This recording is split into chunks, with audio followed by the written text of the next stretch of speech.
I called already. I knew it. I was like, I don't know anything about any of this. Well, every week.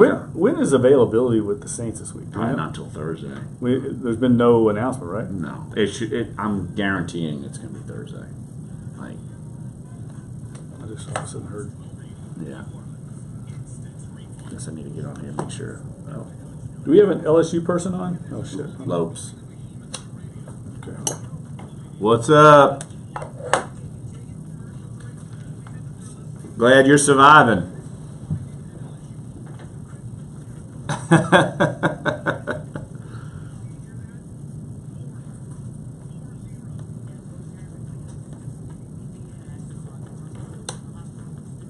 We could have done it. Oh, yeah, no doubt. Welcome back, Dave.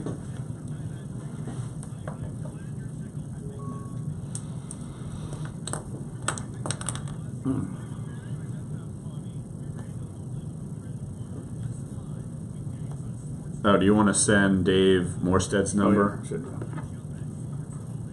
Who else done? Anybody else? Josh is at 11:05 and Lopes is at 11:35. Okay.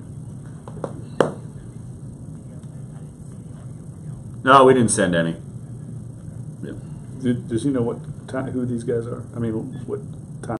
No, but Jeff's about to send you a bunch of numbers because we got Thomas Morstead's at 10:15, Josh Katzenstein 11:05, Andrew Lopez 11:35.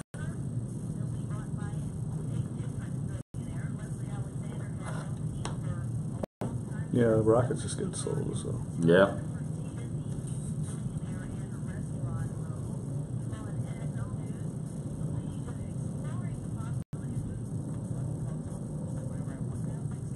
Whenever you want.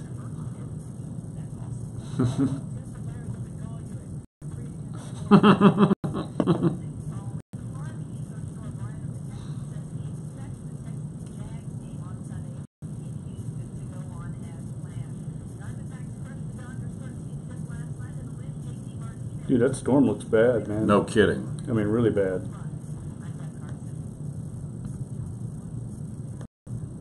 And of course, everybody's like, no one trusts.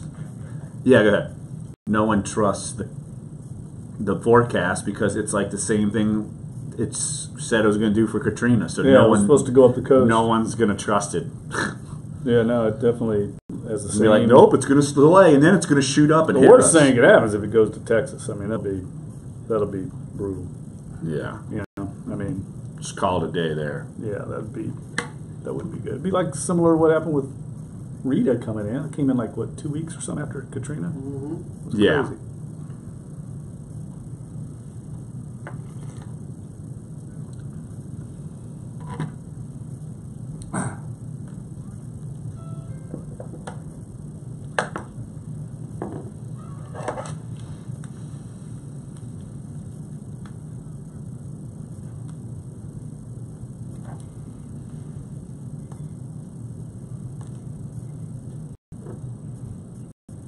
Seether.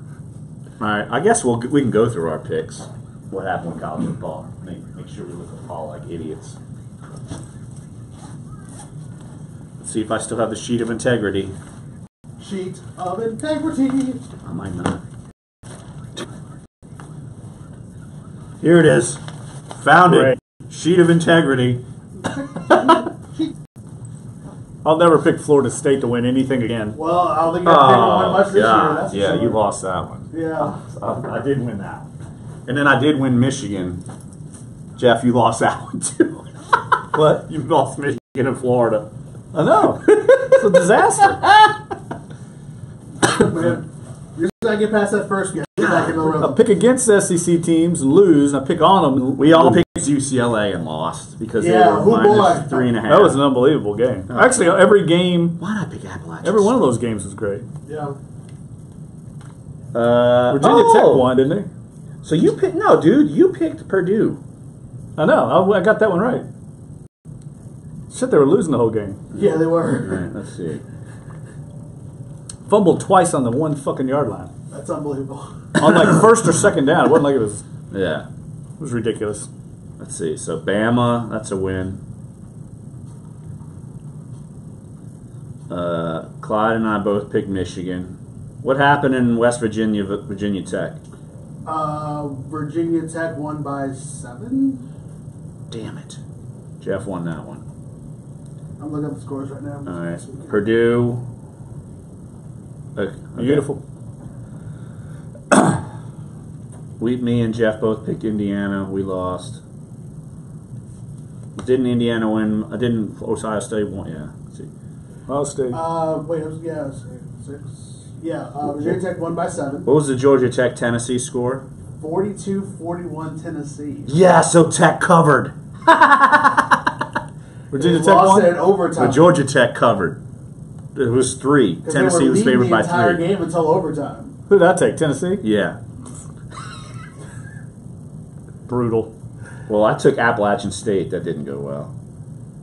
So UCLA was a total loss. North I need Carolina more study and Cal. time. I'm blaming it on lack of study time. That's fair. That's fair. All right. Beautiful.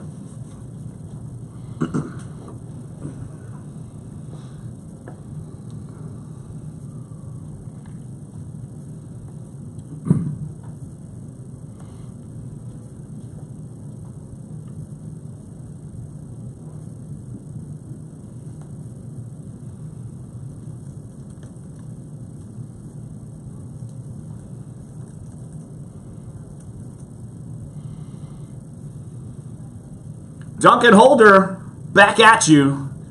People complain that we were off on Labor Day. I understand that. There was a lot going on. They wanted to hear our thoughts on it, and we weren't there to feed their need, Jeff Duncan. What's up with that? We were not there. There was no labor from us two on Labor Day. I was relaxing. I don't know about you, but enjoying a nice day off. It's a national holiday, for goodness sakes. I laid on the sofa, watched a lot of U.S. Open, and let's see. Lots of things, though, happening all weekend long. I'm talking since we last got on the air. I can't tell you how many things have happened. I know. We're gonna 2 hours isn't going to be enough. No, absolutely not. And we're pretty jam-packed on today's Dunc and Holder as we're live in our NOLA.com Times-Picayune studios at the foot of Canal Street. And in about 9 minutes, we're going to have Saints punter Thomas Morstead's going to be on the show. Of course, Saints have all kinds of moves that happen. We're going to dissect each and every transaction that's notable, at least. We'll go through that. And then, look, Thomas Morstead, he's had to deal with the merry-go-round of long snappers. First his friend's gone, then his friend's back, then his friend's gone again, and now we got the magician at long snapper. So we'll talk with Thomas Morstead about that and the annual tradition that has become a favorite in this town. Thomas is going to help us dissect that too, right, Jeff? Yes, his foundation, What You Give Will Grow, is the main beneficiary of Gleason Grawl, one of the main beneficiaries, and that's this Friday night. I don't know how many years we're going on now, probably like 5 or 6 years of Gleason Grawl, but if you haven't been, great event, great music. It's right down at Champion Square where it actually started for a while, and then it took a little bit of a detour over to Mid-City. They're back down at Champion Square this year, so we'll talk to Thomas about that event and also about the big game coming up against the Vikings. Absolutely. And then top of the 11 o'clock hour, we'll have more Saints talk with Josh Katzenstein, one of our Saints beat writers for NOLA.com and the Times-Picayune. And we'll keep it in-house around 11:35. We'll have Andrew Lopez as LSU just made BYU look like they didn't even belong on the field in the Mercedes-Benz Superdome. So in their eyes, they're already past that. They're moving on to Chattanooga. So we'll get all the latest from Andrew Lopez. We'll kind of take a look back and then take a look forward to Chattanooga. But Jeff, I guess we might as well, of course, start with Saints news. And you could see, of course, all the cuts happen. Right. And a lot of names you figured were going to be gone are gone. But, Jeff, we might as well start with the most surprising and out of total nowhere on Friday. Willie Snead suspended for 3 games for a DWI arrest that happened in June in Kenner. And he appealed. That's over. So he is out for 3 games. And, Jeff, there's a reason why they made a move which they made in the waiver wire. A big name that was with the Patriots that was kind of dicey that they let go, Austin Carr. They added him as a wide receiver, I guess, to be essentially a fifth wideout while Willie Snead's gone. But Jeff, look, I don't know how long the Saints have known about this. I'm assuming they've known about this pretty much when the event happened, where he was arrested for DWI in Kenner. And remember, you and me, we were kind of always wondering, why is Willie Snead playing all these snaps? And why is he doing this? Probably because he's going to be missing 3 games. And they probably figured that, and that story was under wraps until the suspension came down. Yeah, I think they found out about it on Friday from the league office, so that's why the news broke when it did, but I'm sure they were aware because of the CBA rules and the league rules regarding the personal conduct policy, which is what this falls under, that umbrella, not substance abuse. It falls under the personal conduct policy. They knew he was in store for some type of suspension, but they, through the appeal process, were able to get it reduced to 3 games. That's why it came out when it did, and I'm sure they were aware they were going to lose him for a certain amount of time, but had to wait on the appeal to find out exactly how many games it was going to be. It's obviously a blow, but I don't think it's a fatal blow to this team. Willie Snead is a very good player, but the Saints' number 1 receiver is Michael Thomas. They've got so many options in the perimeter game, and they can plan for it, but it's definitely a setback, and it's certainly not going to hurt his cause as far as contract negotiations go in the offseason. And my reaction after the news came out, I wrote a column saying that, look, this is a reason for the Saints to lose a little trust in Willie Snead. And some people, of course, the vocal minority, come out and scream, I'm being too harsh. He's lucky. We've seen other people jettisoned off for far less. And so there's a reason why, in my eyes, there was no long-term deal that happened when it did, because we've all been wondering, when's a long-term contract for Willie Snead going to happen? He's their bona fide number 2 receiver. I'm sure this played part of the process. I think it had to have. And now it gives you a little pause. I think it's the same boat as Kenny Vaccaro. Look, he got suspended. It gives you a little pause. Wait, let me see what happens in the final years of their deals to earn back some trust, because they've made mistakes in the past, and Junior Gallette's number 1. They've made a mistake there and had to eat it, and so I think they're going to be cautious with Willie Snead until this season's over. Well, I don't want to minimize what happened, but I think there's a difference in if Willie Snead has some kind of problem with alcohol, or is this just a one-time incident? He's young. As LaCharles Bentley said, we all were young and dumb once, and he learned a lesson. And from all accounts, including what Sean Payton said about this incident over the weekend, this was out of character for Willie Snead. I'm sure he learned a very valuable lesson about drinking and driving, and hopefully it's a one-time thing. Right, and at least what Willie did, I think he came and was just apologetic to everyone he could possibly think of. And I do think that do I know Willie Snead inside and out? No. But do I think he's someone who is like, man, I screwed up and this is never going to happen again? I could see that. He has never, before this incident, he's never given me any reason to doubt what type of person he is, what type of player he is, what his work ethic is. But look, this is an incident, and I think that the Saints are going to have to play it paused for a little bit. Yeah, I agree, and I think that in this instance, let's reserve judgment until we see how it plays out over the next 6 or 7 months. I think it's going to be a one-time thing, and he'll learn from it and move on, just knowing his background, his character. And I really like the way he handled it. He didn't bury it under a rug. He addressed it right away, and I'm sure he'll address it when he faces the media the next time, which will be probably in about a month. It'll be when you're in London. That's the next time he'll be with the Saints, because he'll miss the first 3 games, and he'll be back for the Miami game in London. 504-260-1280 is the number to get involved. Benjamin in North Louisiana. Benjamin, thanks for calling Dunc and Holder. What you got this morning?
Hey, Benjamin, appreciate the phone call.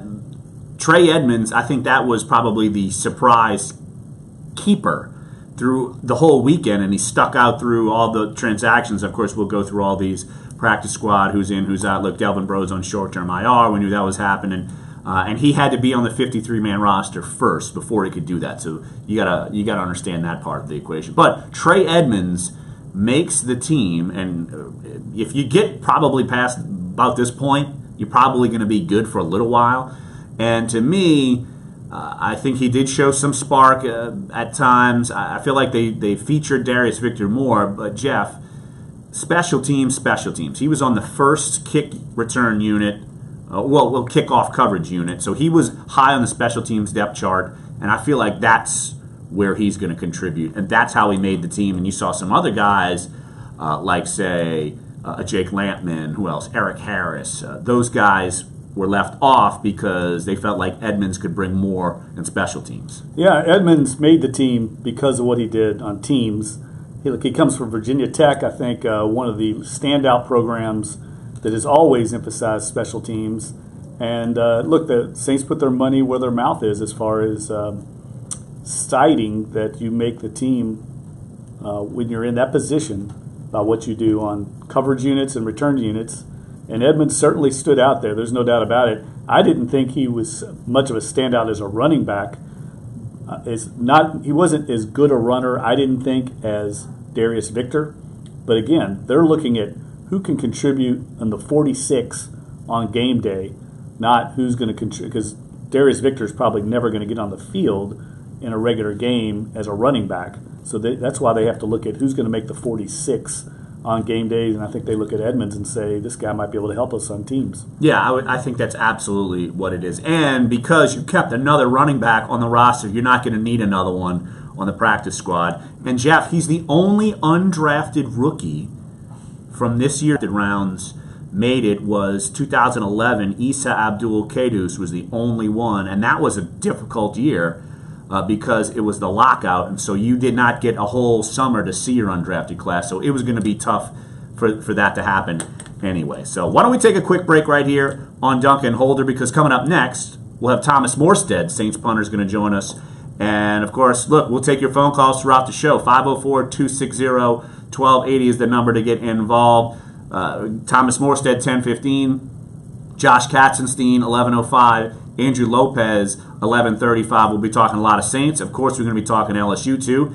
And as I promised, our college pick'ems were awful. Disaster. We'll go through that and embarrass ourselves. I've at least got more than one right, which I feared I would only get one right. So at least I got a few more right, but we'll go through the bloody mess. And let me point out, Trey Edmonds from Maryland, not Virginia Tech. My bad.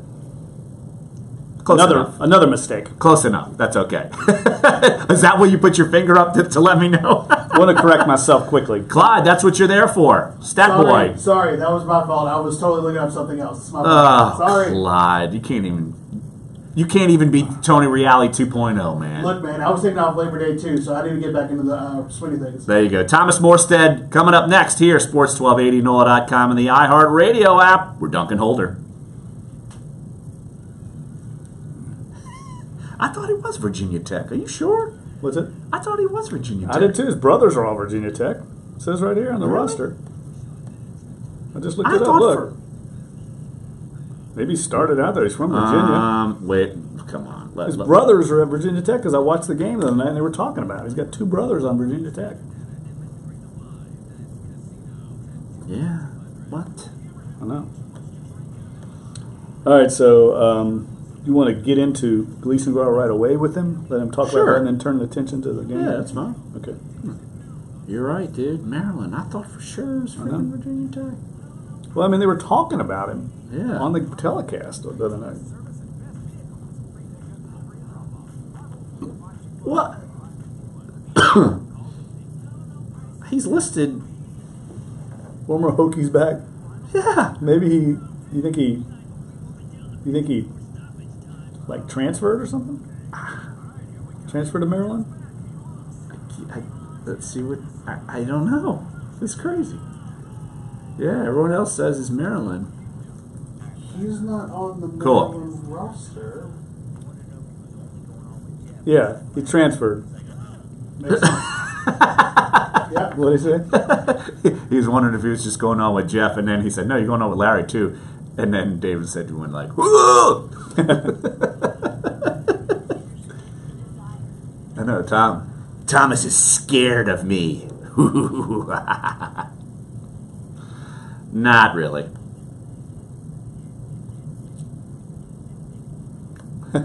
It should. Yeah.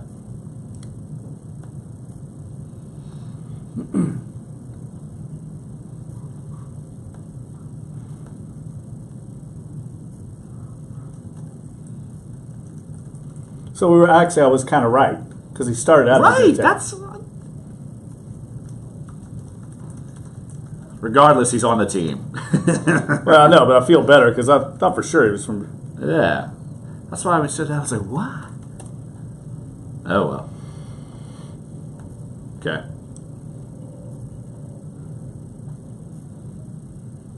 No, No. Yeah. working blind, baby.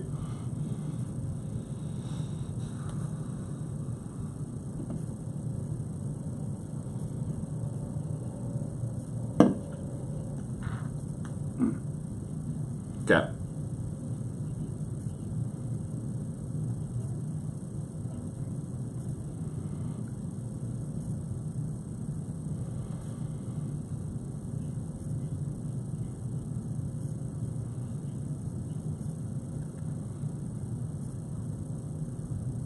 Welcome back to the show. 504-260-1280 is the number to get involved. And pleased to be joined by our next guest, Saints punter Thomas Morstead, who has been brave enough to come on Dunc and Holder. Look, this is a battleground. I'm just telling you. Some people have come in and they haven't survived. So, Thomas, you are a brave, brave soul. Thanks for joining us. I know. And we are a scary duo. And just be ready. The zingers are coming. He's ready. So Thomas, right away, let's get into Gleason Grawl. It's Friday night, right? Can you tell the listeners a little bit about the festivities? If anybody that hasn't been to this event, I've tried to encourage people to come out and give it a whirl. It's free of charge. They suggest a $10 donation. But can you just tell people about what they would experience if they get to come out? Because it's truly a unique kind of New Orleans experience.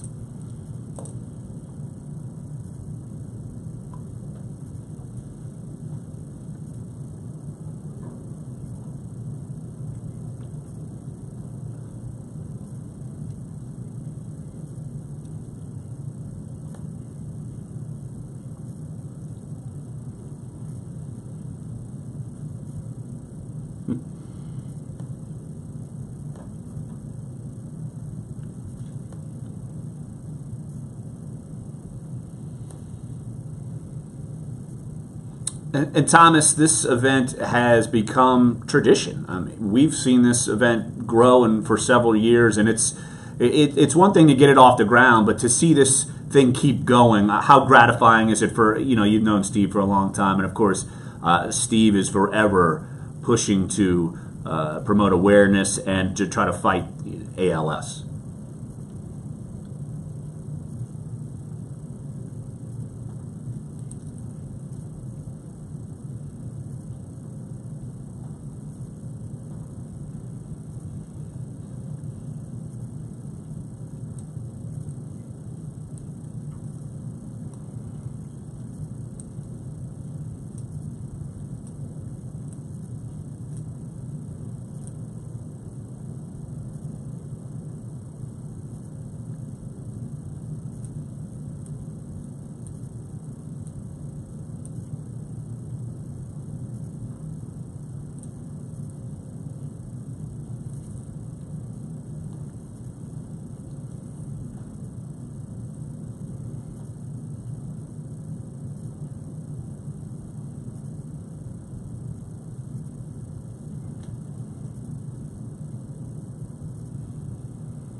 Should be a great event. I'm excited just about the music that's going to be out there. They always have great musical lineup. John Cleary, Rebirth Brass Band, Grammy Award winners.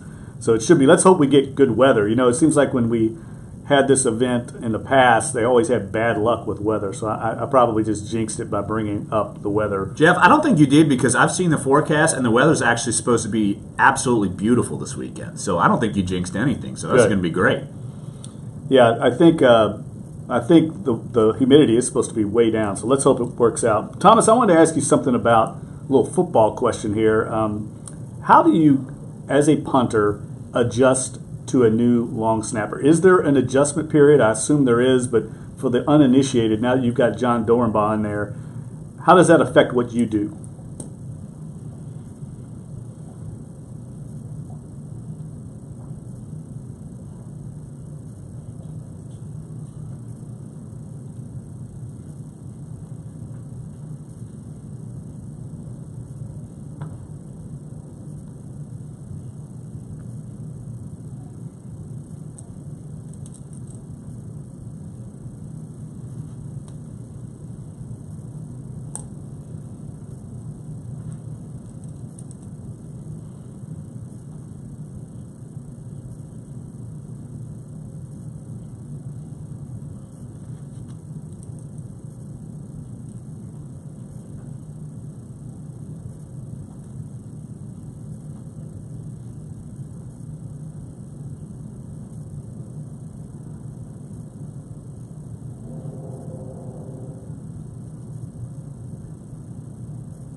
Saints punter Thomas Morstead joining us right here on Dunc and Holder, Sports 1280, NOLA.com, and the iHeartRadio app. Thomas, it's been kind of a whirlwind, though. This is about the fourth or fifth long snapper that you've had through camp and preseason, and then add on top of that, your longtime friend Justin Drescher. He's back. You figure, okay, he's going to be the guy again, and then he's out. I mean, how much has that been kind of just a whirlwind? And then just, once you see your buddy's back and he's out the door again, I mean, it's just a wild business.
Thomas, you have a new special teams coordinator, Bradford Banta, and I'm curious, we all know offensive coordinators have different schemes and systems.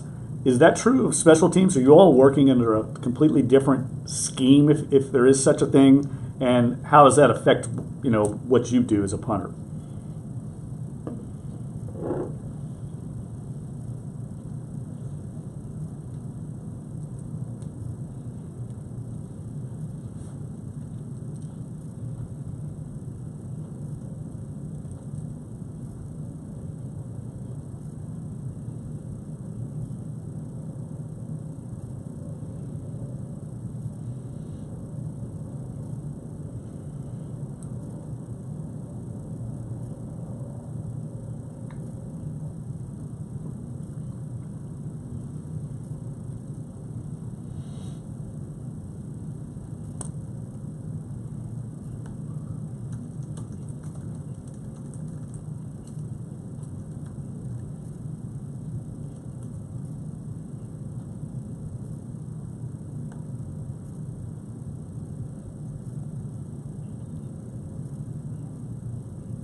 Hey, Thomas, one more question. We'll let you run. And it was kind of along that lines. I mean, you're seeing improvement on defense. I think anyone who's watched any of these games can notice that.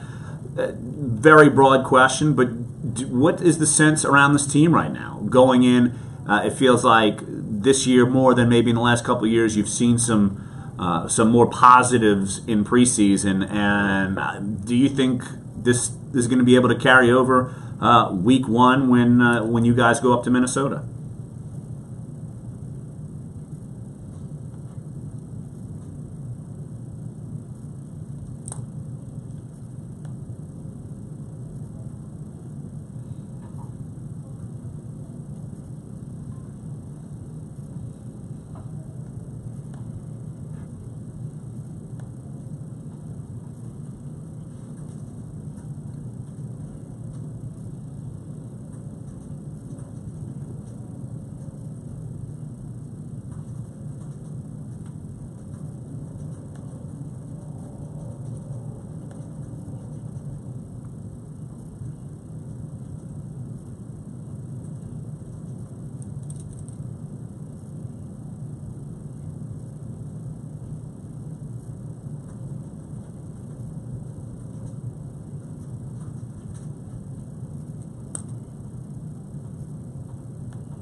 So you're not predicting 19-0. Not doing it.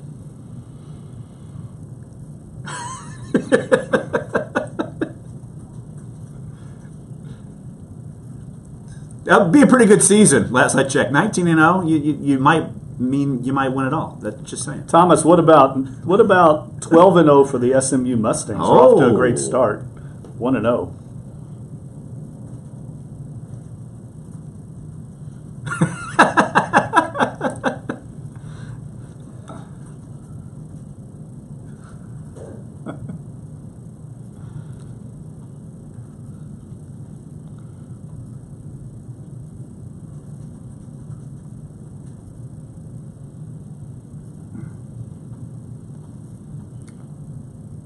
North Texas, and then TCU.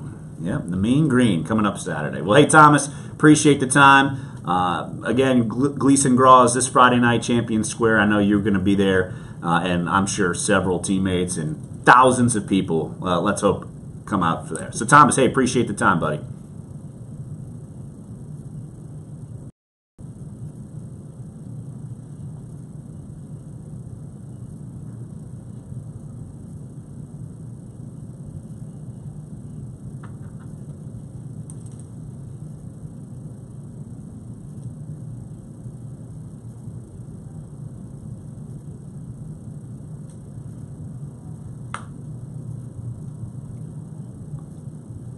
Whoa.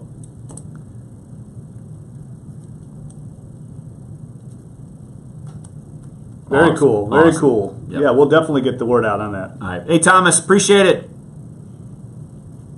All right, Thomas Morstead, Saints punter. Not predicting 19-0.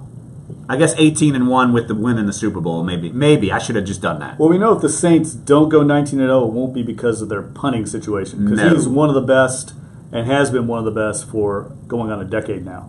Not even close, exactly. He's one of the best special teams weapons there is in the NFL. So I want to appreciate Thomas Morstead for jumping on the show. And when we get back, phone calls, 504-260-1280. We'll be talking Saints cuts, this, that, and the other, and just where do they go from here. So come on back. Sports 1280, NOLA.com, and the iHeartRadio app with Dunc and Holder. We can hear your cracking knuckles on the air. Oh, I totally hit the mute button. I totally hit the mute button on it. I heard it. I was like, I was like, I was like, what does that sound? I I looked hit the mute button. I was like, okay, well, they can't hear me over here, so I hit the mute button. I thought I called it a day. Is this mute right here? I don't even know if that thing works. It totally works. It totally works. Like, hold on. Do you have your headphones on right now? Yeah. Okay, hold on. Wait. Can you hear what I'm saying currently? Yes. Okay, hold on. Can you hear me now? Yes. Dang, never mind then. It was totally working last week. I'm telling you. It was totally working last week. Love it. So you just hold it in? Is that what you do? Yeah. Just hold it in? Yeah, like, hello, test, 1, 2. I hear you. Yeah, I hear you. Huh. I don't think the That's what I'm button saying. works. I don't think it's working. That's strange. I think it's a fraud. Huh. Weird. Okay. Well. Let's don't mess with it, Jeff. I know. I'm afraid it's going to like turn my mic completely off. Yeah. Which it could possibly do. Yeah. Sorry, next time I'll do this. Thomas needs to tweet that out. I don't have it written I wrote it down. Text Steve. That's a pretty good that is an awesome item. game You can- used Super Bowl ball. That seems incredible. How would they even have that around? Sounds like an Ornstein fraudulent thing. Oh. Of course, got it it from sounds Morstead. like that.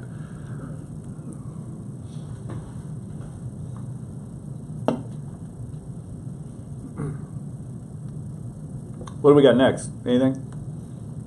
Just us yapping? Yeah. Oh yeah, we need to get into Garrett Grayson too. Oh, all I had of a it. little All of it. Twitter rant on that yesterday. Oh, about how he's terrible.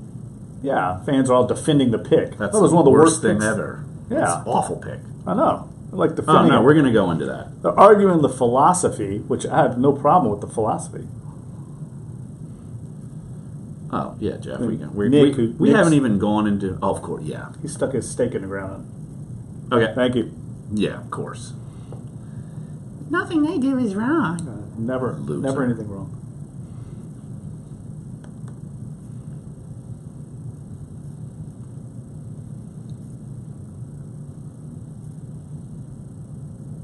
Okay.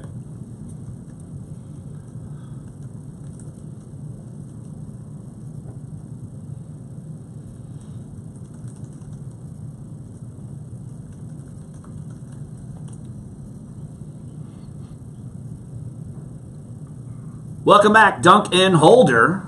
Larry Holder, Jeff Duncan, and the knuckle-cracking Clyde over there. I'm letting people know I'm serious over here. He didn't realize... Serious with my responsibilities. He didn't realize his mic was not muted, and me and Jeff were hearing knuckles cracking, and we turn and look, and Clyde's just cracking away.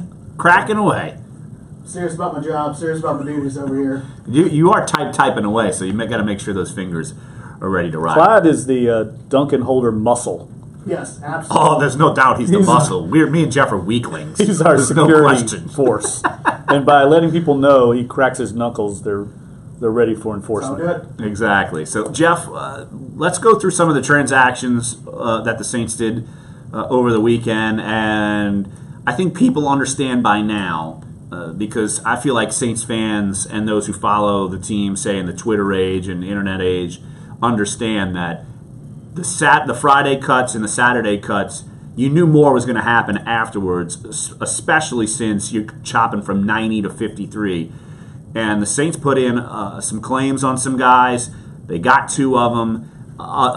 Several others they put claims in, other teams who have worse records than them from last year. They were able to get them. But 2 of the players that they did get who were on the 53-man roster, Taysom Hill was with Green Bay as a quarterback, and no wonder BYU looks so bad. Man roster, so maybe the Saints they did LSU a favor. Who knows if this guy had a 7th or 8th year of eligibility, but they did them a favor. But no, he 6'2", 221, 14 of 20 in the preseason for 149 yards, 2 touchdowns, and also had 71 yards on 10 carries and a touchdown. So they got him, and then they got Austin Carr, who made a lot of noise in New England. And I'm sure that was a dicey cut for them, especially without Julian Edelman. And he had a very good preseason, 2 touchdowns, 14 catches, 153 yards, and the Saints plucked him. But look, Taysom Hill means they have 3 quarterbacks on the roster right now. They let go the other 2, Ryan Nassib and Garrett Grayson, and I have to assume the Garrett Grayson era is over. And Jeff, over the weekend, you were very passionate about Garrett Grayson and how that pick just simply went down the tubes for the Saints. It was, I think, an indefensible pick. I said that when they made the pick. And this is nothing against Garrett Grayson as a prospect. I don't have any problem with the philosophy of taking a developmental quarterback. I think that's a very sound philosophy. You see Green Bay do it right now. They have an elite quarterback, much like the New England Patriots have an elite quarterback, and they continue to invest in young developmental quarterbacks. But the Saints have never been good at exploiting that. They've never done a very good job of it. And that year, if you remember, 2015 was not a great quarterback class. And the Saints needed help elsewhere, Larry. I mean, they were desperately trying to rebuild the defense, and they'd used a lot of picks already on defense. I understand that.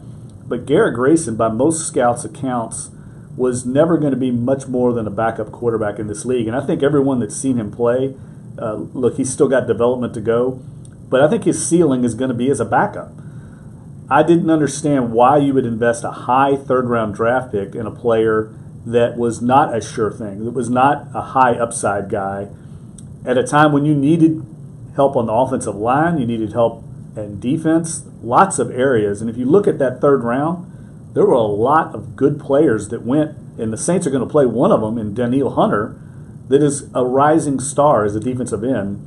Yes, he's a developmental prospect as well, but that's the kind of guy you take there, not a flyer on a quarterback that was no sure thing. To me, it was a wasted pick, and they might bring him back on the practice squad. Maybe they do, but they had a decent developmental prospect on the roster in Ryan Griffin at the time, too, that I would argue is as good or better than Garrett Grayson, and you didn't have to waste that pick. So to me, it was a bad pick then, and it's an even worse pick now. And look, going back to that draft, you and me both, right before the draft, said they should use at least one of those or both of those third-round picks and use your one and move up to the Jets spot to take Leonard Williams. How much better would that have looked? Because you would have moved the pick where you got Andres Pete and then the 2 third-rounders. And would you be minus P.J. Williams? Yes. Has he looked good this preseason? Yes. Is he going to be your starter this year? Yes. So at least they got, as of right now, that third-rounder is going to be contributing. At least this year, at least we hope, unless something catastrophic again happens, which, of course, you don't want that ever to happen. But yeah, you could have used those assets to get, and even if you didn't get as good of a player as Leonard Williams, anything involving that pick and moving up, and you subtract Garrett Grayson, the draft class doesn't look as bad, but it looks bad because of that pick. Well, one of the reasons why it looks bad is because of that pick. And they might have still been able to get P.J. Williams with their other third-round pick, maybe. I mean, they were going to give up, what, a 1 and a 3 to move up? It might have been, I think the deal that I've always heard that fell through was a 1 and 2 3s to move up to get Leonard Williams. Okay. So you would have lost both picks, because I think the Saints wanted to give a 1, a 3, and a 5 because they had multiple fifth-round picks as well. Yeah, well then that's a little steep in my opinion, but you get a difference maker, and if you go back and look at that 2015 draft, there wasn't a lot of difference makers. Once you get past the top 10, it drops off considerably. That's not turning out to be a very good draft class overall. I'm not talking about the Saints, I'm talking about the NFL. That class dropped off after the top 10. That's what scouts and NFL GMs and personnel evaluators, that's what they get paid to do, to understand that each draft is different. They're not all the same. Some drafts are top-heavy, some have great depth, and you need to know that and adjust accordingly and strategize on that individual draft. And that would have been a great draft to move up and get a difference maker, especially at a position where the Saints needed help. Well, Jeff, if you can recall, after that draft was over, the Saints made some pretty wholesale changes in the scouting department, and the last 2 drafts have looked much better than that one, because that one was like the end of the line, and all you got to do, look, let's stick with that draft class. Stephon Anthony on the 53-man roster. They're light at linebacker. They waived Adam Big Hill. Big Hill is now on the practice squad. and Mike Maudy's off the. They released him too, and so your linebackers. You have 6 linebackers. One of them is Nate Stupar, who dealt with an injury. Craig Robertson, who dealt with an injury. It seems like those guys could be back. We'll know more when we see practice Thursday. But Stefan Anthony makes 6 linebackers. And to me, the only logical reason I see the Saints hanging on to him is that if they cut him, they're eating his salary anyway. Everything is guaranteed. So I guess to me, that has to play a part in it. They can't eat something else because they've eaten enough, and they'll just, if he's their 6th linebacker and by some chance he gets to play better, great. But I guess that to me might be one of the top reasons they said, all right, we just got to keep him around a little bit longer just to see. And I don't know. I think clearly they don't feel that good about the rest of their depth at linebacker. Sean Payton said as much after the preseason game on Thursday night that they've got a lot of question marks after their starting 3. And so I think they feel like at least he has some potential, and it's unrealized, and maybe they feel like Mike Nolan can get something out of him that Joe Vitt couldn't.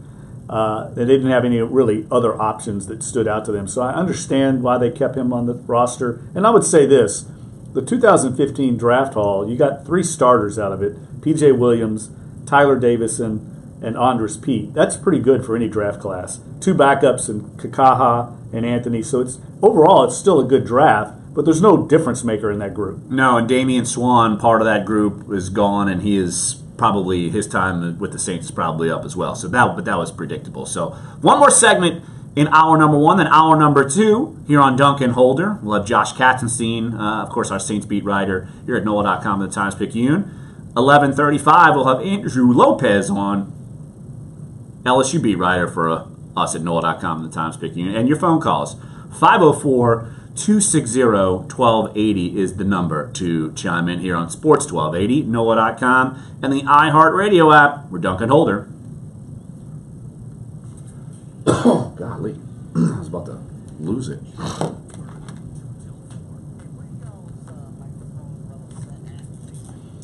They're all different. You want me to move one up or down, or?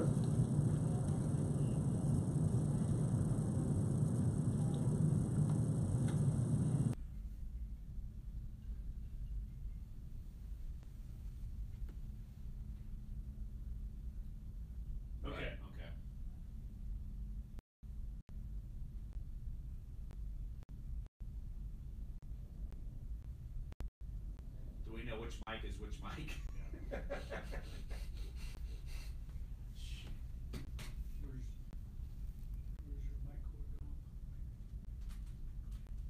No, you're from your XLR under the mic.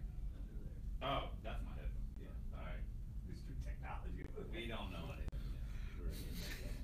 Oh, here it is down here. I got it. You were 2. Oh, no wonder I was. Okay, you're down with it. Okay. I am.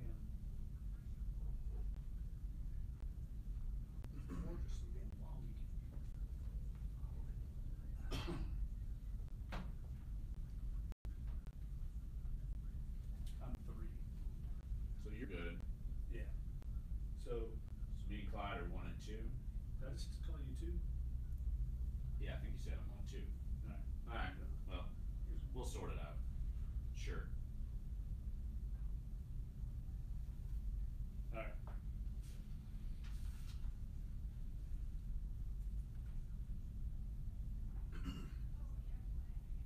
Let me. Clyde is 1. Yeah, Clyde, you're 1. Okay. All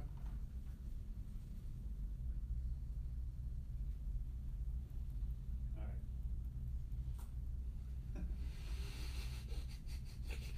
That's such a studly group here, aren't we? Like, All right, 10 seconds. oh, shit. Did you see that note people said about, did you see that, Clyde, about the people couldn't hear the callers? Mm-hmm.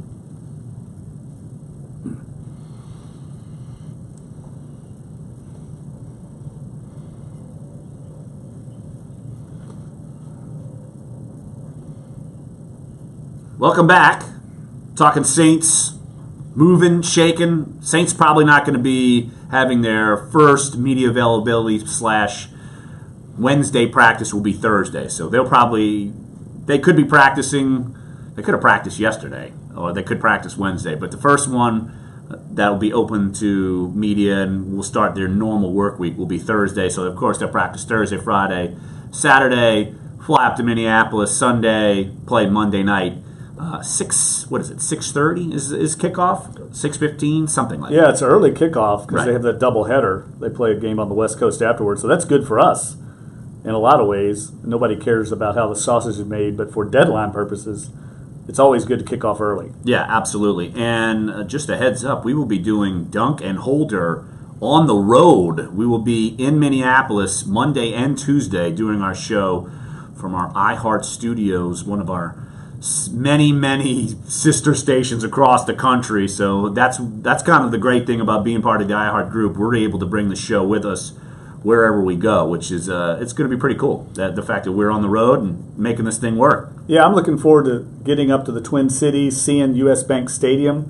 Now we're going to have Doug Thornton, the vice president for stadiums at SMG, on the show on Thursday, and that is one of their facilities. He was heavily involved in the construction of that facility and the planning of it.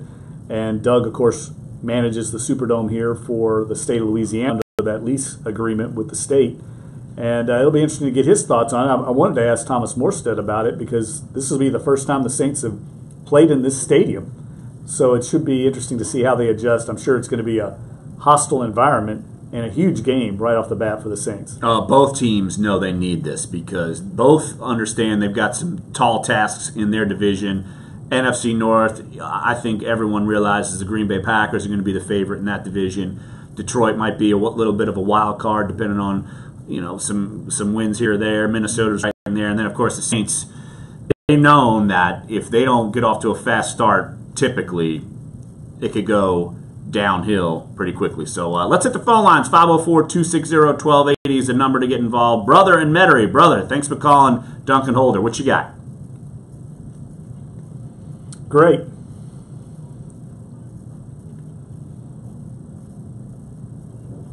Yes.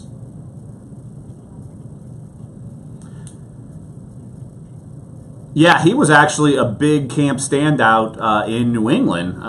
He had 153 yards receiving, 2 touchdowns, 14 receptions, and I happen to just follow a lot of the Patriots media, and a lot of people were lauding him. And the fact that New England kind of made him susceptible to waivers, I'm sure that if he would have got through, they would have brought him back on their practice squad, but I think, look, is he going to come in and play right away? Probably not, but he at least gives you a fifth body, and he's played pretty well in the preseason. So, I mean, look, your top 4 receivers are going to be Michael Thomas, Ted Ginn, Brandon Coleman, and we'll probably see more Tommy Lee Lewis in the lineup because of the absence of Willie Snead.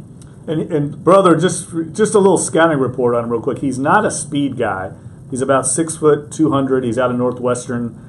He runs about a 4.5, 4.6 40. He's not a fast guy. That's why he was not drafted. But he's a possession receiver, and that's similar to what Willie Snead was, a guy that wasn't a blazer but had great hands and runs precise routes. So I think that's the thought process until Willie Snead gets back from his suspension.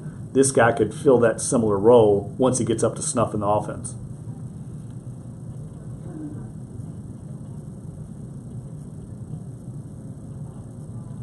That would probably make the most sense. And then at that point in time, would it be easier for him to get through the waiver wire? Probably, but because you'll be 3 or 4 weeks deep. But in the meantime, this kid's going to be on the roster for the next 3 weeks, and the Saints will get a good look at him. And so, but yeah, look, you probably don't make this move if Snead's there. I mean, you just because they feel good about their top 5 guys. All right, brother. Appreciate the phone call as always. 504-260-1280 is the number to get involved. And just a heads up, top of the hour, next segment, we'll have Josh Katzenstein on, so we'll be talking some more Saints as well. But Jeff, one of the players, let's pick out 2 players real quick on that defensive front who did make the roster, who we've talked a lot about. Al-Qadim Muhammad stuck with the roster even after some of these waiver moves. They released Darryl Tapp and they released John Kuhn to make room for Taysom Hill and Austin Carr. Could both guys return? I think at some point, sure. But they kept Al-Qadim Muhammad, and then Mitchell Lavin, they kept him as well. And both, look, Muhammad had the numbers, the 4 sacks in the preseason, but Lavin's been, I guess you would say, flashed a lot, say, in practices and games. And so 2 guys who we thought could make the roster, and they did. Young defensive linemen. They've got a little depth on the defensive line now. I think they like some of these developmental prospects there. And these guys will probably be rotational assets for them on game days. I like Lavin. He's a kind of a hybrid between an end and a tackle, a guy that kind of just makes plays wherever he is. He reminds me a little bit of a tweener in basketball, the tweener 6'5" power forward. That's kind of what he is as an end tackle. He causes matchup problems for wherever he plays because he's a little of both. And and Muhammad, I think they felt like, we talked about this, I don't know how much he's going to contribute in the regular game day rotation, but he's a guy you couldn't expose to the waiver wire because he just produced too much in the preseason. They had a 6th-round draft pick invested in him. And I feel like it's almost the same thing as Junior Gillette when he was an undrafted guy, but he did enough to make the team and didn't play right away. And it took a little while. It might take a little while for Muhammad. It might not. But be curious to see that. So coming up next, Josh Katzenstein, 11:05. Andrew Lopez talking LSU, 11:35. And your phone calls. 504-260-1280 is the number to get involved here on Sports 1280, NOLA.com, and the iHeartRadio app. Larry Holder and Jeff Duncan here with you. We're Duncan Holder. I'm wondering, Clyde, if the other day we were messing around, that wouldn't be why would they not be able to hear, why would they not be able to hear our call? Did they hear them the other day? No, they didn't. And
because, I mean, at this point, I don't really want to call the backlash.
Oh, there's the guy that kicked us out of the studio.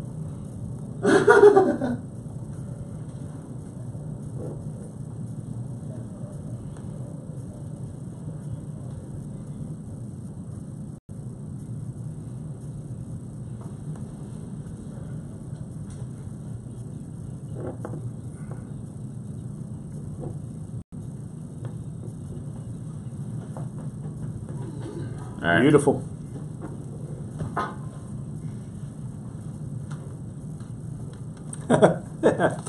I don't know what's going on.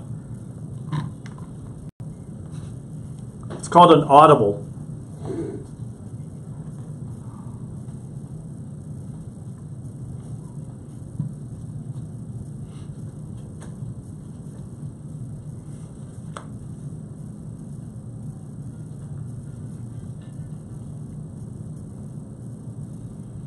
Duncan Holder, hour number 2 here in our NOLA.com Times-Picayune studios at the foot of Canal Street. Larry Holder, Jeff Duncan here with you, and our main man Clyde hanging out. Yo.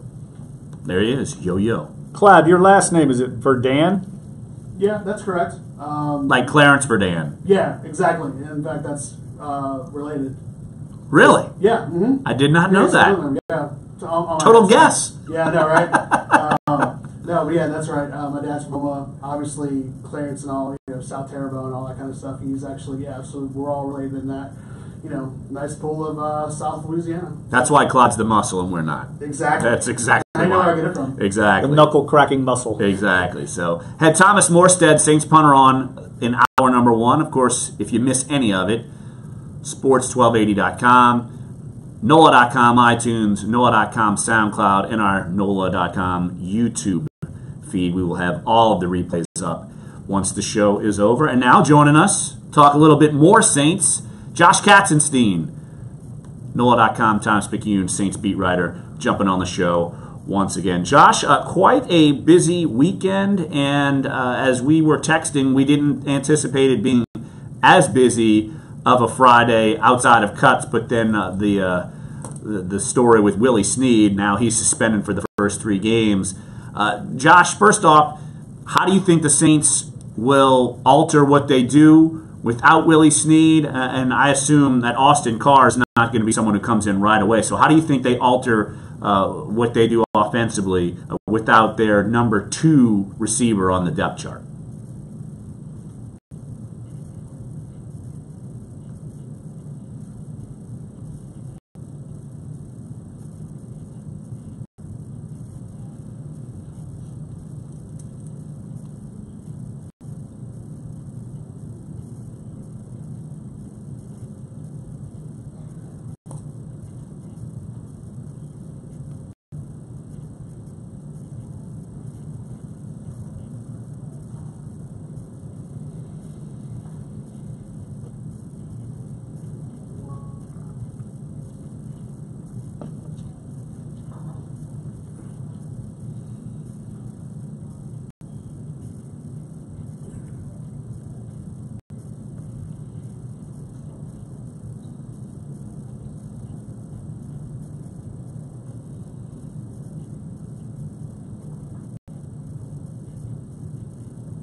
Josh, one of the moves that kind of surprised me over the weekend was the release of veteran defensive lineman Darryl Tapp. This is a guy you covered in Detroit, a guy that we know the Saints value in the locker room, especially because he's one of the older veterans on the team, especially on the defensive side of the ball. What do you think is going to happen with him? Do you see potentially him getting re-signed to this roster?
Josh Katzenstein, NOLA.com, the Times-Picayune Saints beat writer, join us right here on Dunc and Holder. If you want to follow him on Twitter, at @JKatzenstein. The other veteran that they released after making some of these waiver wire moves was John Kuhn, and now they don't necessarily have a fullback on the roster. Maybe they use Who-Man there, maybe they use Josh Hill there, but what do you make of that release? And same question, do you think maybe he comes back as well, being that if you keep him off the roster for week 1, then his entire salary isn't guaranteed?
Talking to Josh Katzenstein, NOLA.com Saints beat reporter. Josh, you spent a lot of time, grew up in Minneapolis. We're going up there this weekend for the big game, and I'm curious to get your thoughts on U.S. Bank Stadium. I haven't been there. This is one of the few stadiums that I haven't been to in the league. What is any New Orleans fans that are going up there, or the New Orleans Saints, what are they going to encounter with this new stadium? Is it as intimidating and hostile as the old Vikings Dome Stadium?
Josh, one of the moves that I'm sure Saints fans were uplifted by when the cuts and all came down, Teron Armstead, 53-man roster. The prognosis of his injury was almost doom and gloom that he could be out as much as to mid-December and miss the entire season. And earliest prognosis would be to mid-October. What do you make of this move that he's going to be on the 53-man roster and, at least, I don't know, week one he's going to be inactive, but the fact that he might not miss as much time as maybe we anticipated?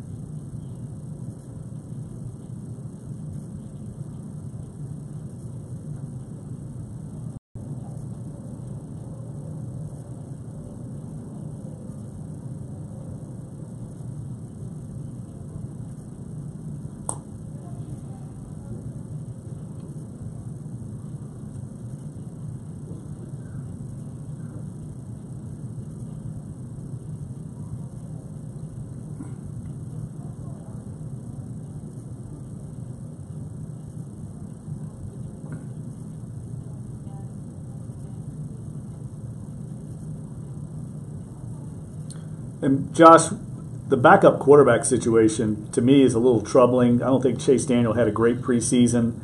They released Garrett Grayson, released Ryan Nassib, signed, you mentioned Taysom Hill. Do you think that this team sees Hill as a developmental prospect long term? And have they moved on, do you think, for good from Garrett Grayson?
Josh Katzenstein, you can follow him on Twitter at jkatzenstein, NOLA.com, and Times-Picayune Saints beat writer. Hey, Josh, appreciate you jumping on the show, and I'm sure I'll be seeing you shortly. So take care, bud. All right, Josh Katzenstein right there. And he has a story up right now on NOLA.com, basically spelling it out. They know they got to win early, despite the schedule that they're facing. At Minnesota, home in the New England, at Carolina, against Miami, in London. So he's got a story up at NOLA.com right now.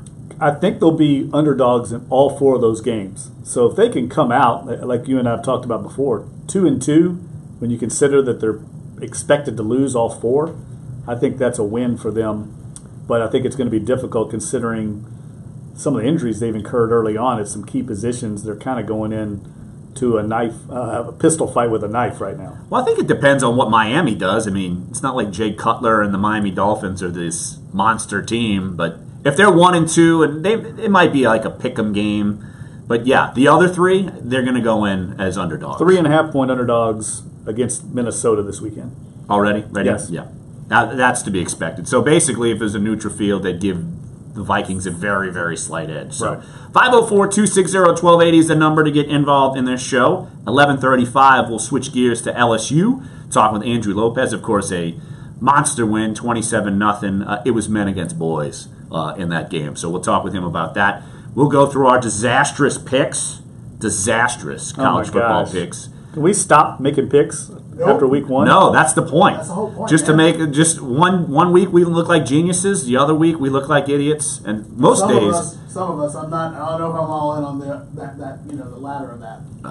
Clyde, we're all in the same boat, buddy. Fair. Once we get through the picks, I'll show you. But yeah, wild weekend in college football. Good games, massive injuries. Crazy, wild first weekend. No doubt. We'll talk about that later on in the show as well. Here on Sports 1280, NOLA.com, the iHeart Radio app. We're Duncan Holder.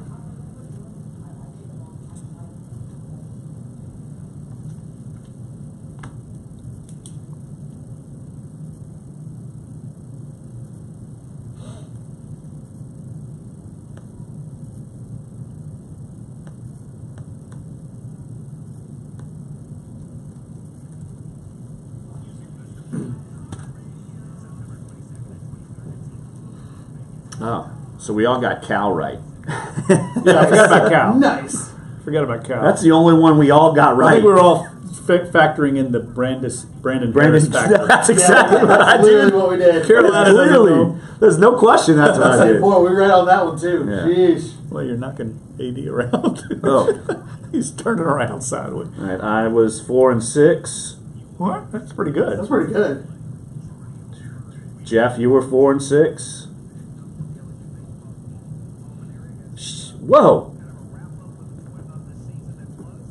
Clyde was 7-3. Oh, Holler God. at your boy. Jesus Christ. Yes. Disaster. Clyde, the video looks great with the towels and everything. Oh yeah. Oh, yeah.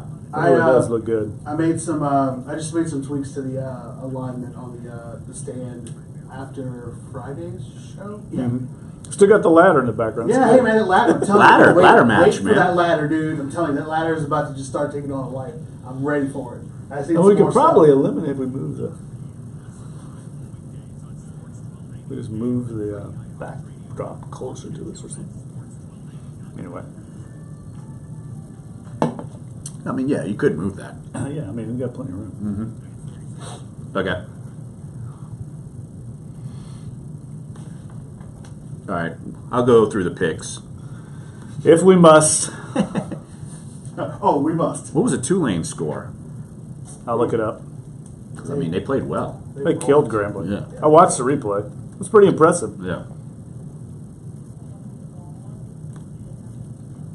Okay. All right. 43-14. Woo. Is it Herbert Tiopi?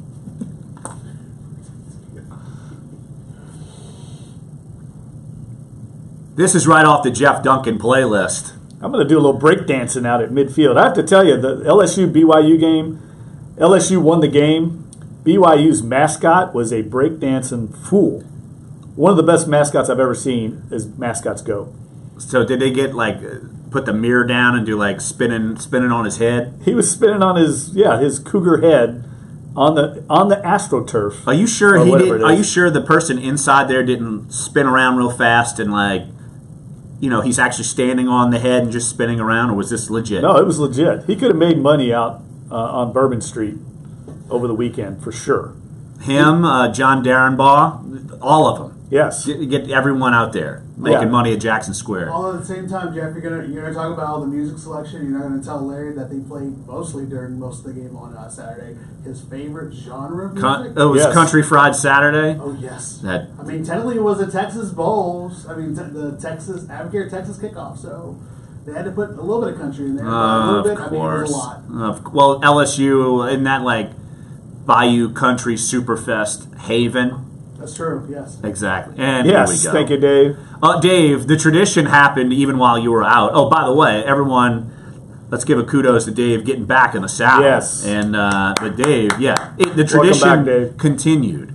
And I will say this: it was the music at the Texas Advocare, whatever it is, kickoff game, whatever, was infinitely better than what we get at Tiger Stadium, which I think has some kind of restriction that they can't play any music that's been produced beyond 1999 or something. I mean, everything is in the 80s.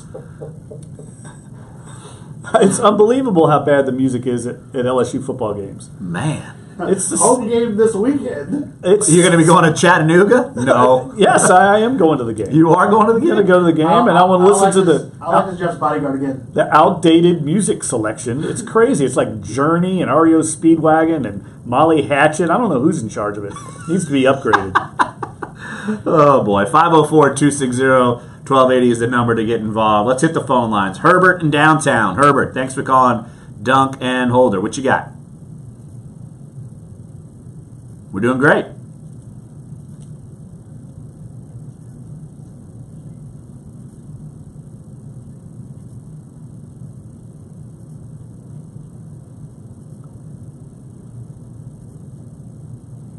Well, look, is there problems with the reserve offensive line? I think absolutely. You had to see and then let's see. So they ended up cutting Khalif Barnes, they ended up cutting up Landon Turner, and they even look. Josh Laribius is on the team, but he's going to be there as more of a guard as opposed to. And then they have a couple of options at backup center if you wanted to use Calamete or Laribius. But look, is that line rough to play behind? Sure, but did Chase? Well, I don't think the line was rough where he threw that bad interception right in front of his face. I mean, that's a poor decision.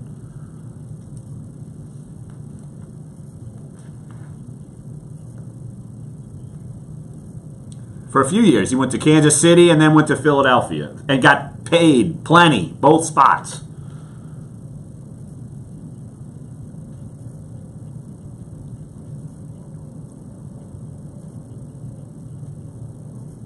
But that's his only source of action. We don't know any better. Let's just hope, Herbert, let's just hope that they don't have to rely on Chase Daniel, because that means something's happened to Drew Brees, and that would be, I think, insurmountable for this team, because I don't think they're quite talented enough around Brees to win consistently with Chase Daniel quarterbacking.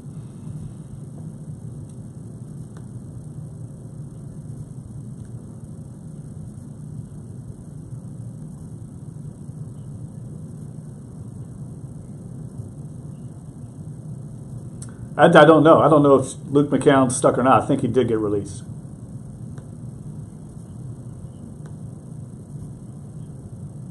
Well, that could be something that maybe they look at, but I think they still have confidence in Chase Daniel because, look, there's a reason why they cut Luke McCown and went and got Chase Daniel. Hey, Herbert, appreciate the phone call. Thanks for listening. And, look, yeah, we're hemming and hawing about backup quarterbacks. I mean, the fact is, if any of those ever have to play, the Saints are in trouble. That's the moral of the story. No, what I think's important in this discussion about backup quarterbacks is other organizations that have elite quarterbacks, like I mentioned, Green Bay with Aaron Rodgers, and before that, Brett Favre, and the Patriots with Tom Brady. They take advantage of that luxury to use their backup quarterback assets as trade bait. We saw it happen this past weekend with Jacoby Brissett, where he was traded for Philip Dorsett, and that's a valuable commodity to have when you have an elite quarterback. The Packers did it for many years with Ron Wolf as the general manager. They traded Aaron Brooks to the Saints. Mark Brunell was drafted and traded away, and Matt Hasselbeck was traded. And they were able to acquire assets because they had an elite quarterback already on the roster. We saw the Patriots do it with Ryan Mallett and Matt Castle. The Saints have never been able to exploit that for whatever reason. Even with Sean Payton, a noted offensive guru, they've not developed quarterbacks the same way some of these other organizations have. So I think that's something that they've failed to exploit during this Drew Brees era. Just to put in perspective, the Patriots traded their third-string quarterback for a former first-round pick and someone who could probably come in and play right away. And they have Garoppolo behind them. If you look at the Packers, it's Aaron Rodgers and Brett Hundley. And was Hundley in that 15 draft class? And was he drafted after yes. Garrett Grayson? And he is the backup in Green Bay. There's one thing. Joe Callahan and Taysom Hill were released. The Saints, at one point in time, have claimed both of those quarterbacks. Both. Last year, they took Callahan. He shuffled around, and they eventually released him.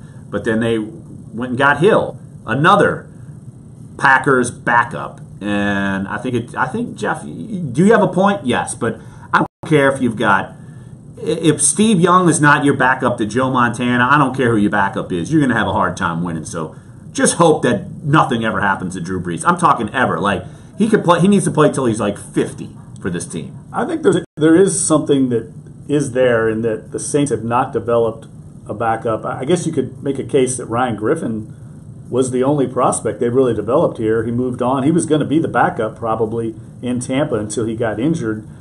But it is curious that they haven't been able, for all of Sean Payton's strengths as an offensive coach, they've not developed quarterbacks. And Mike McCarthy, that's one of his strengths. He has a quarterback camp, a quarterback school, he calls it, in the offseason. They get these guys in there and they grind away on fundamentals. He did it here with Aaron Brooks and made Aaron Brooks into a solid NFL quarterback for a few years. I know Saints fans might disagree, but he produced some pretty good numbers despite, I think, some weaknesses in his game. And as soon as Mike McCarthy left here, Aaron Brooks dropped off a cliff. So I think it speaks well to McCarthy. And I know Mike McCarthy and Sean Payton actually are kind of close as colleagues. And I'm sure Sean Payton talked to Mike McCarthy about Taysom Hill and Callahan because I know that they have that conversation a lot in the offseason. Yeah, that makes a lot of sense. Why don't we take a break right here on the show, and we will switch our gears for the final 30 minutes to college football. LSU trounced BYU.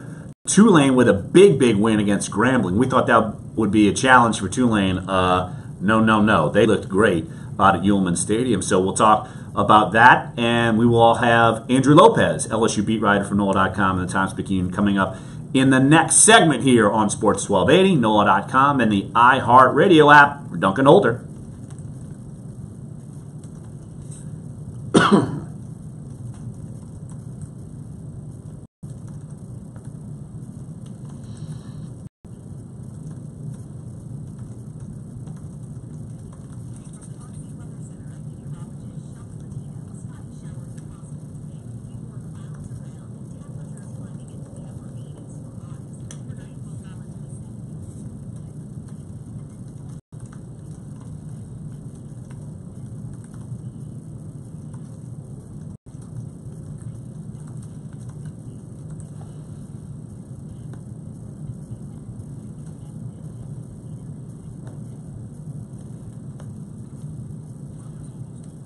We got Lopes. Yeah.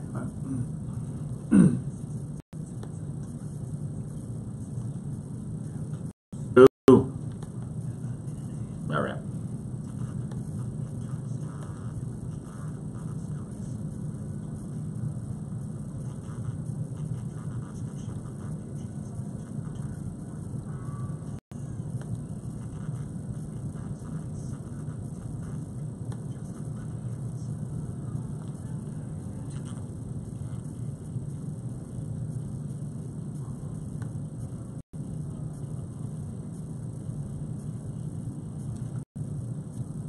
Yeah, Grambling was not very good. I was disappointed. They got a delay. I think they got a delay a game penalty on the first play. Like kickoff, get it, come out, delay game. Whee!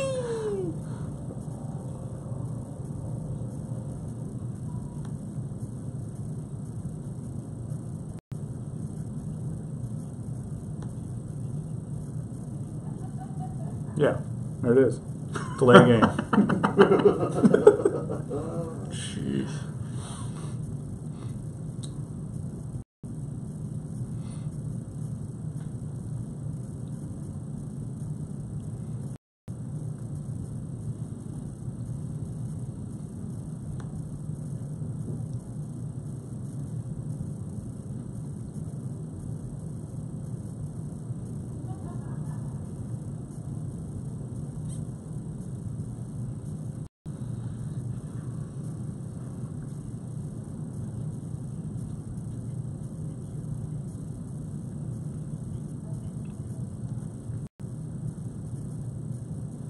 Welcome back, Dunc and Holder. Larry Holder, Jeff Duncan here with you.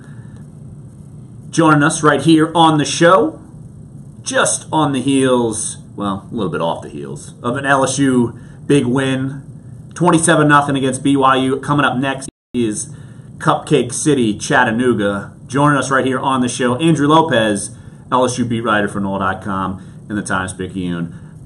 Andrew, myself, and Jeff, we thought BYU was going to put up a better fight than what they did. Are you surprised at how much with ease, even though LSU did have some hiccups in the red zone, but it was 27-0 felt more like 45-0. How did you expect BYU to be able to put up more of a fight than what they did?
Andrew, I'm curious on the LSU offense. I think everybody was excited and anticipating this new system under Matt Canada, and frankly, it didn't look a whole lot different than the old system.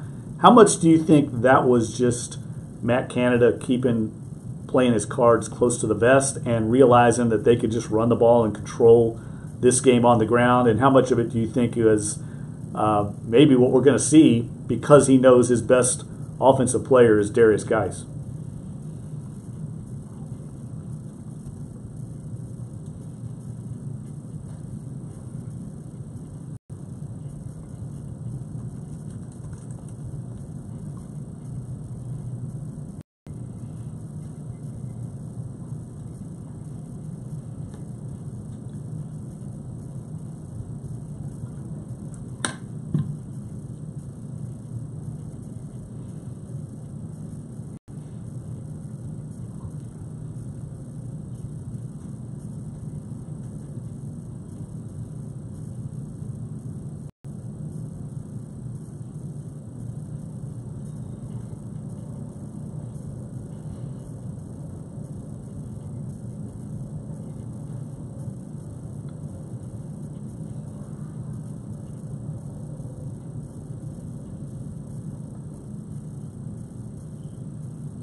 Andrew Lopez, NOLA.com and the Times-Picayune LSU beat writer, joining us right here on Dunc and Holder. You can follow him on Twitter at _Andrew_Lopez.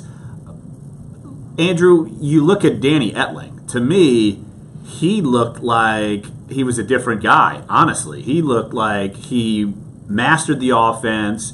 He made all the throws, even on some out routes, long throws, made him perfectly. And then the deep balls, he was spot on the money. I'm assuming that's the best you've ever seen him play, right?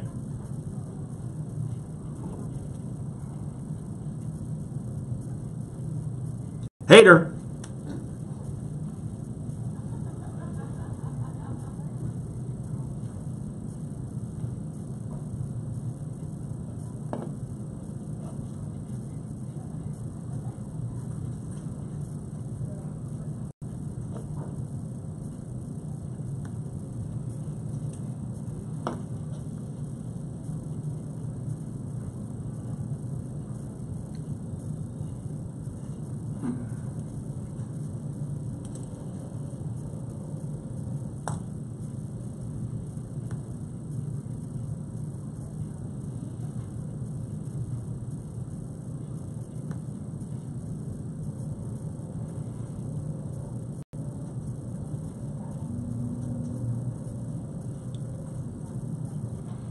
Talking to Andrew Lopez, beat writer, LSU beat writer for NOLA.com and the Times-Picayune. Andrew, obviously there were a lot of missing pieces for LSU in that game, a lot of suspended players, some injured players.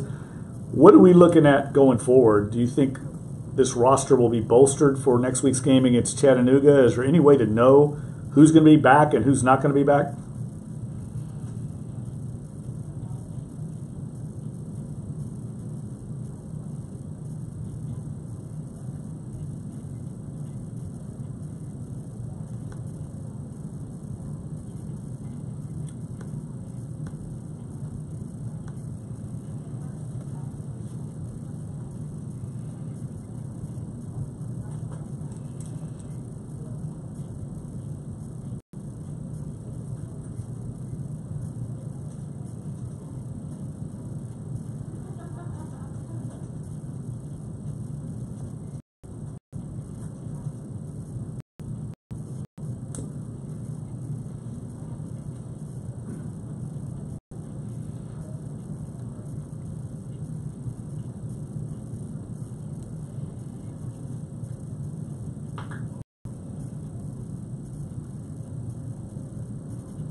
Andrew, what do you think will be the approach going against Chattanooga as far as, look, we did see Miles Brennan play a smidgen against BYU. Do you think he gets some action? Do you think Lowell Narcisse gets any action?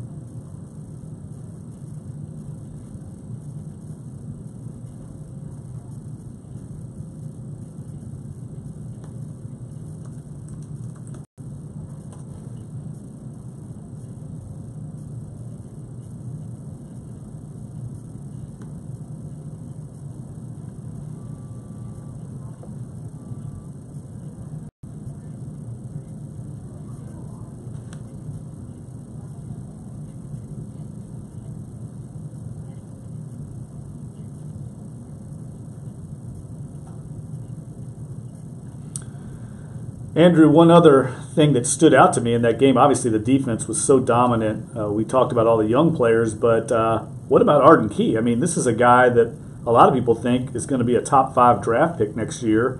You add him back in the mix, LSU could be scary on defense. When can we expect him back? I mean, again, does this fall into that same umbrella? We have no clue right now when he's going to get back on the playing field.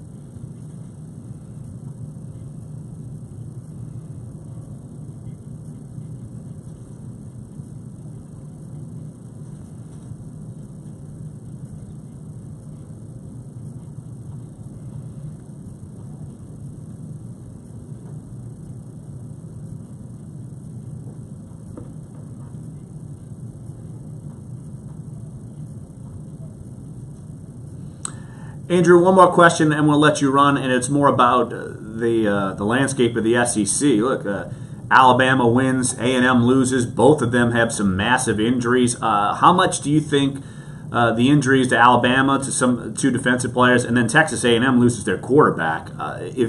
How much do those injuries maybe affect those 2 teams?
Oh, always bring it back. Always bring it back. 28-3. Always. You can't stop. It's unstoppable. You can always spin it.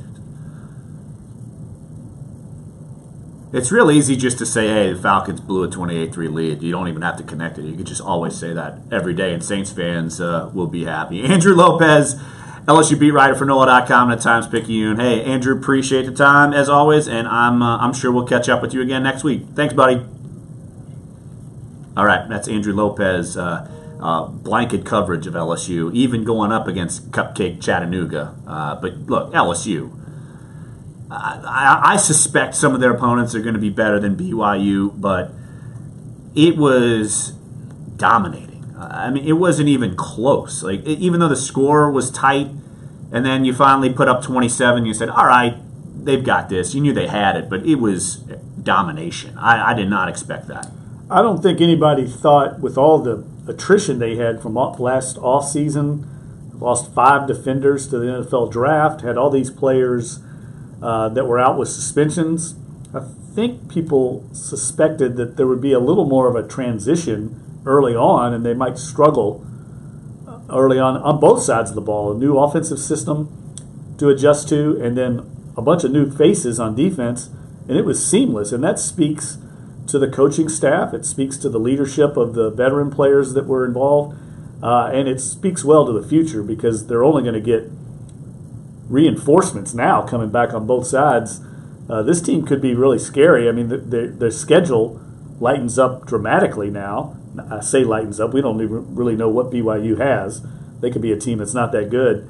But I think if they can go on the road and beat Mississippi State, they're staring at 5-0 going to Gainesville in week 6. And it's not like Florida did a lot this weekend to impress anyone. Basically, more about, wow, Florida might not be as good as maybe some others thought. So, but that game's still a long way away. But of course, everyone's circling that one on the schedule. So let's take a quick break right here on the show. Our final segment, we'll talk some more college football, go through some of the crazy games, and let's go through that Tulane Grambling game, because my goodness, they played extremely well. And they've got to feel really good going up against one of their tougher opponents. They're going to Navy this week, and that's something that Tulane has Oklahoma the following week. If they could start 2-0, absorb an Oklahoma loss, they could still be sitting pretty. So we'll talk more college football when we come back here on Sports 1280, NOLA.com, and the iHeartRadio app. We're Dunc and Holder.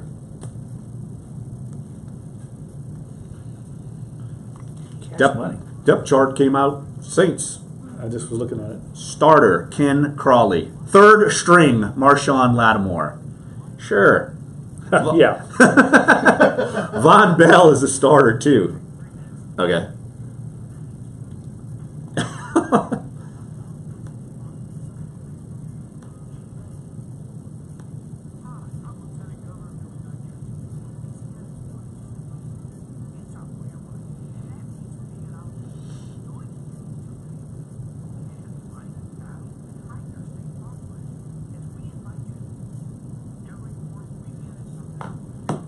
I'm suddenly like starving. We have any food at this? No, I'm gonna eat somewhere after the show. Should we go like the Felipe's or something? Yeah.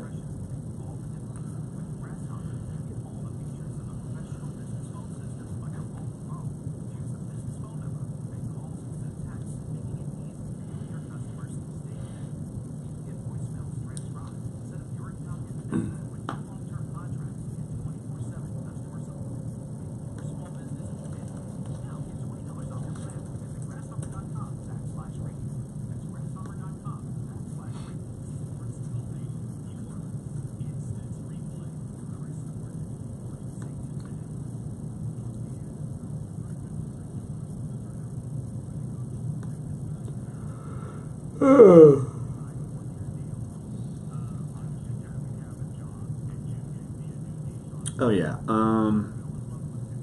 Maybe tomorrow I might get. I was thinking of like national guys, and he like just befriended me on Facebook, so I was like, I'll go get like Jarrett Bell. Oh, that's a good one. Yeah. You know, the other we probably ought to try and maybe get that Mark Craig on. I remember he was down here last week and did that story on Adrian Peterson. Adrian Peterson came out and said, "Let's stick it to him" or something. Yeah, we'll do that. a good one to get on and get his thoughts on. And then I've got in the can all that Gruden sound. Oh, yeah. Yeah, that's good All because in the Monday can. Night Football, right? Mm-hmm. Did they talk about this game at all or not? Oh, yeah. They talked about Adrian Peterson. Well, about his return. And then That's what I mean. I asked him about Peyton and Breeze. And then it's a bunch of good stuff. Like, I'm going to end up running it in 1st and 10. So tomorrow might... either tomorrow or Thursday might be a good day for it because we're going to get all kinds of new stuff for Friday, and we'll have like a boatload of sound like for a Monday because I'll be ended up getting like interviews in a locker room. Right. Like, okay, it's good. Let's do that. Yeah. It's like, yeah, oh, I get to go to the locker room and actually talk to people. Wow. I know. It'd be nice without having 1,000 players in there. Oh my God, yeah.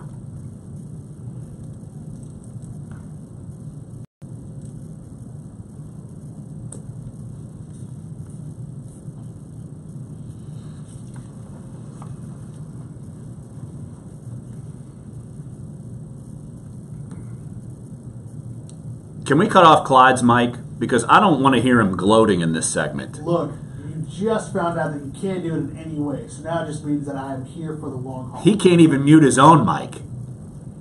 So I don't have any ability to mute his mic if he can't even mute his own mic. None whatsoever. I think Clyde is going to be the college picks version. He's the guru. Of Texas A&M. No, he's starting strong. Not going to finish. It's my prediction. Wow. He at least won a week. A&M couldn't win a game. So shots fired. I'm going to remember this. I know you are because you're going to live this up. I'll just give our results here real quick. Our college pick'em segment from last week. Again, this is against the spread. I went 4-6. Jeff went 4-6. Clyde 7-3. The only game we all got correct. Poor Brandon Harris.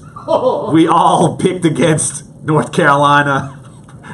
Quickly, we all did, and Cal not only covered but won. So, in Brandon Harris, we do not trust here on Dunc and Holder. Just sorry, Harris. Yeah, sorry about that. And look, one game we did not pick was the Tulane Grambling game because Grambling FCS hard to find a spread, so I didn't really go digging.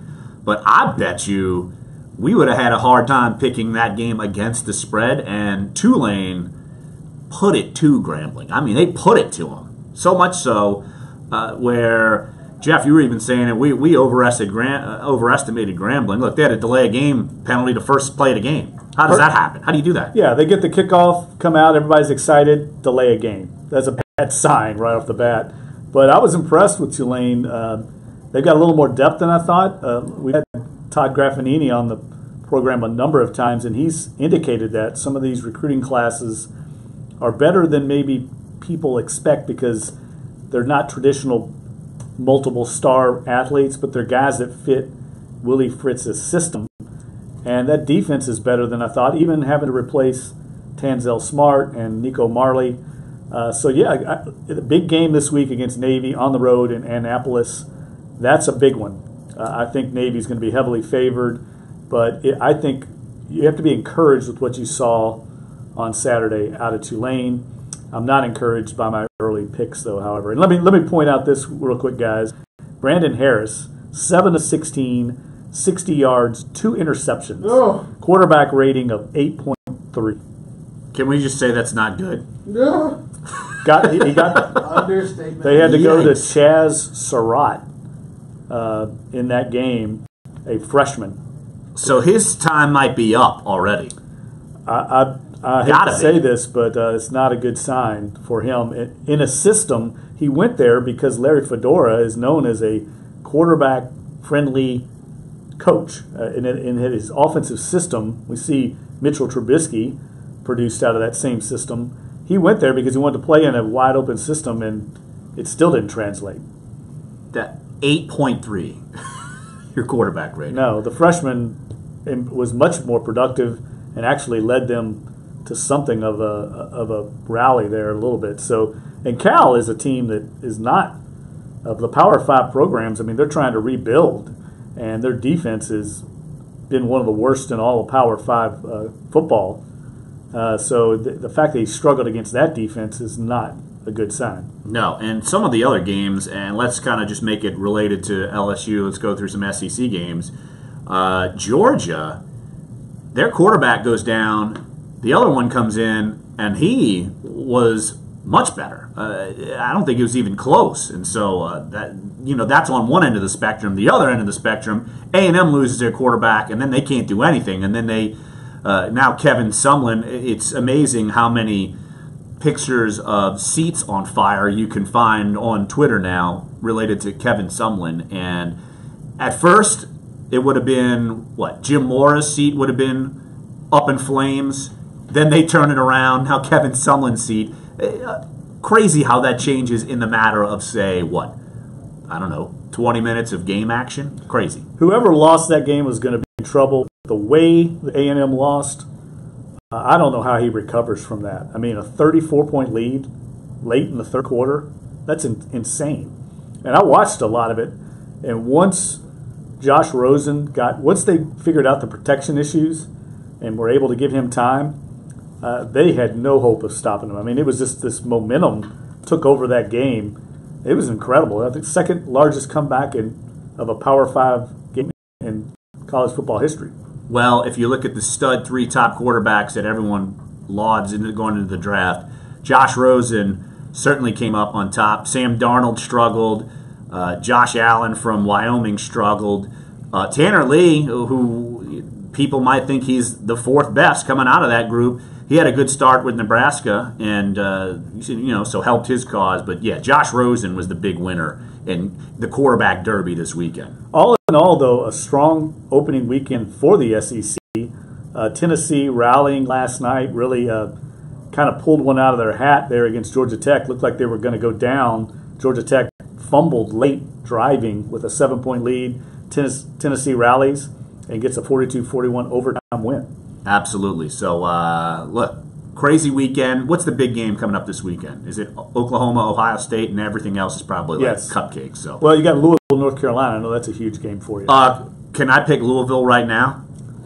We don't even want to talk about Louisville. They could not have played any worse. But they won. Survive and advance, Big Dumps. Survive and advance. Survived and advanced. Our first show this week. Want to thank Thomas Morstead, Josh Katzenstein, and Andrew Lopez. Again, sports1280.com. NOLA.com, iTunes, SoundCloud, and YouTube page. You can go check out everything you missed on today's show. So, day 1 is up.